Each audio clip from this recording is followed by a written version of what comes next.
My next guest uses science and logic to promote clarity in a world crippled by political correctness. Dr. Saad serves as a professor of marketing and is research chair in evolutionary behavioral sciences and Darwinian consumption at Concordia University in Montreal.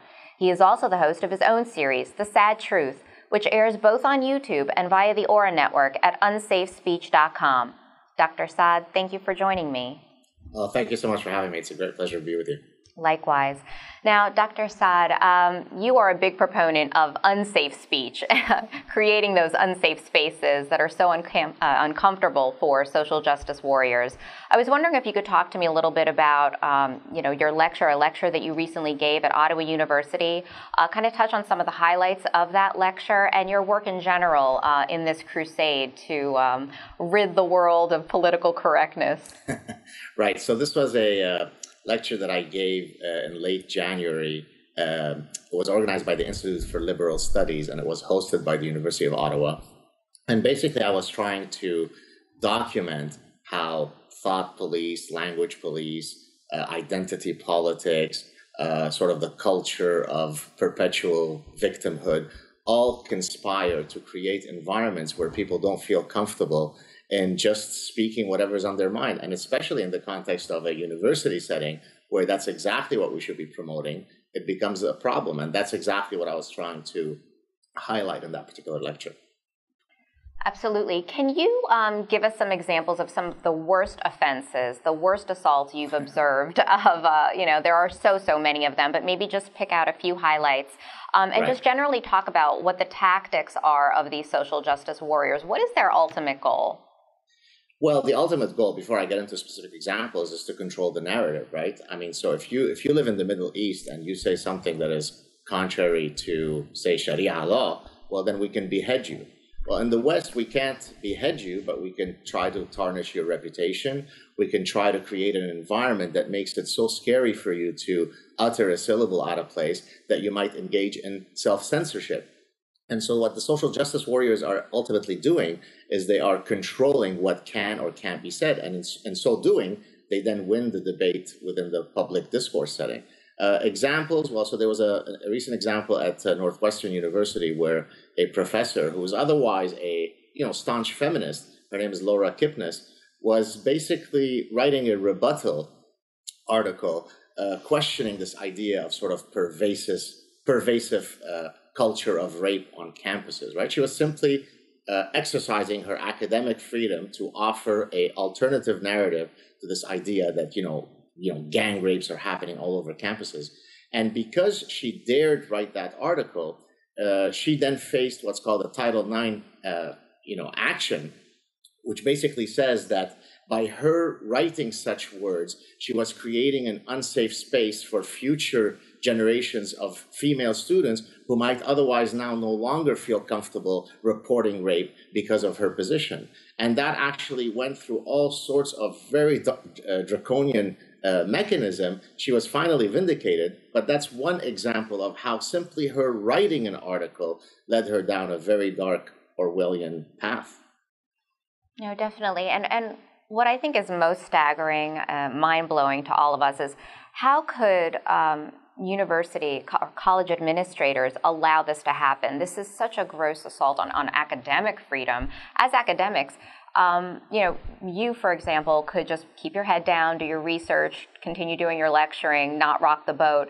But instead, you've been very vocal and very unafraid, while so many of your peers kind of cower. What are they afraid of? They're afraid of being singled out by social justice warriors, by activist students, by administrators who police every syllable, and they prefer to simply walk away from that possibility, right? I mean, I've often said that, we need to add another deadly sin to the existing 7 sins, and that's cowardice, right? Most people don't wish to rock the boat, which is particularly problematic in the context of academia, where you expect people who are otherwise protected with tenure, right? I mean, the reason why we have tenure is precisely to protect people so that they can exercise their academic freedom and so that they can voice their opinions and so on, and yet they completely cower away. And I repeatedly try to compel my colleagues in various ways to participate in the grand debate, but most of them are simply, afraid of their shadow. They don't want to be part of the grand discussion. What about the Board of Trustees of most of these universities? Their job is obviously related to governance. Is there anything they can do to kind of force school administrators' hands on this? I mean, they don't have to necessarily fear losing their jobs, maybe their roles on the board. Do you think that there might be a way of appealing to them? Well, as long as the ones who are able to sort of move the discussion forward believe in the idea of freedom of speech, if they are part of the folks who have been parasitized by what I call ostrich logic, right? The Ostrich Brigade is basically a euphemism for people who sort of put their head in the sand, who cower, who are politically correct, who are afraid to say a syllable out of place. If they are part of that problem, then you really can't appeal to them. A lot of folks who are now running universities run a university using the business model, right? For example, if a faculty member were to say something that tarnishes the branding of the university, well, we don't want to have that. Well, the reality is that universities can't be run as though they are just businesses. There is something unique about a university setting whereby you can't simply assume that you are positioning in the same way that you would be positioning Coca-Cola and Starbucks. And so as long as those members of the Board of Trustees don't see it that way, then we will continue seeing the problem persist. No, I think that's an excellent point. And it's very interesting because you, above many others, know what our freedoms mean and how precious they are. You and your family escaped persecution, actually near execution in Lebanon. Growing up, you had to monitor every word you said for fear of reprisal. So I know one of the things you talk about a lot is healthy societies versus unhealthy societies. And it's just got to be breathtaking to be here in the West. This is the whole reason you came to Canada, you studied in the U.S., was to have these freedoms and without fear of reprisal, without having to look over your shoulder. Do you see, obviously you must see a very dangerous trajectory that we're on right now. And I was just wondering if you could speak to that based on your own personal experience. Well, you summarized it really well, right? I came to Canada when I was 11. We escaped the astonishing brutality of the Lebanese Civil War that was very much based on all sorts of, ancient religious hatreds. And then you come to Canada where you expect to now be free of this type of atmosphere. And for the first maybe 25, 30 years of my being in the West, things went nicely. I came in the mid-70s to Canada.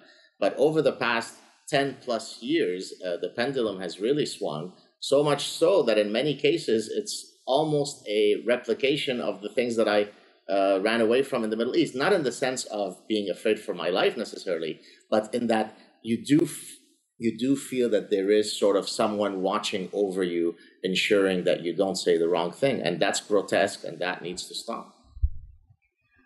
What do you think can be done to change the tide? Is there anything, or are we doomed? And I don't think we're doomed as long as a sufficient number of people rise up, right? There's a phenomenon from economics that I love to often describe. It's known as the tragedy of the commons. This is where, for example, you get a bunch of farmers and you get them to agree that they shouldn't use a particular patch of land to have their livestock graze on that land so that the land can recover. And then they all agree to it. But then what they end up doing is each of them decides, well, what if I cheat on the agreement and the other 9 guys will be honorable? That's the perfect scenario, right? I can still have my livestock grazing while everybody else is honorable. Of course, the tragedy of the commons is that everybody thinks that, and so everybody cheats and the land never recovers. Now, how do you apply that to your question? Well, the tragedy of the commons in this case is everybody says, well, let somebody else, let Saad take on the mantle of this fight. I'm busy tonight buying my groceries, and I've got my daughter's graduation to worry about, and I've got this marriage to attend. And so everybody, if you like, diffuses the responsibility of this task onto others. If we were able to collude, collectively rise up and all fight, if we just start with academics, if all academics were as dogged, if I may say, as myself, then this type of nonsense would not be permitted on campus because we would all be speaking in unison that this type of stuff must stop. But if you only have a few folks who are willing to put everything on the line to fight for these things, then the problem is only going to get worse. No, I completely agree. You know, have you personally experienced any backlash? The backlash that I typically experience, yeah, I receive, hate mail and so on, not too often. I would say probably 95% of the stuff that I receive is incredibly positive, but it's more in the lost opportunities, right? So it is clearly the case that many folks in academia will view my outspokenness as something that they wish to stay away from, right? Even though they might privately, actually many of them will send me private emails and messages saying how much they admire me and love that I speak the way that I do and that I, take the fight. Publicly, they don't do so. And so, of course, you're going to lose professionally, if only because it's a fact that some people will shy away from you. If I were to receive another offer from another university, well, maybe somebody will say, but wait a second, this guy is a bit too contentious. Do we really want to bring somebody who is this free in his discourse? And so the backlash has happened in this sense. Now, on a personal level, there's, of course, also personal risks that I take, right? So Montreal has some pretty nasty groups that run around, and many people wonder, how is it that I can speak so freely without having, death threats and so on? And the reality is that that is a concern. So, yes, there are professional and personal risks, but ultimately they are less important than the truth, and so I speak. Dr. Saad, thank you so much for all of the work that you do. I think without people like you, the West would definitely be in much, much worse shape. I want to close with telling our viewers what your trigger warning is for your students, because I think it's fabulous. I don't know. I don't have it prepped here. Do you have it ready? I don't, but just in general, yeah, just to paraphrase. Right. So basically, I say that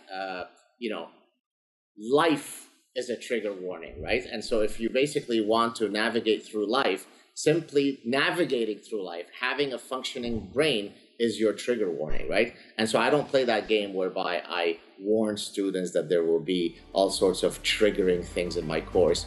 Simply existing should serve as your trigger warning. Well said.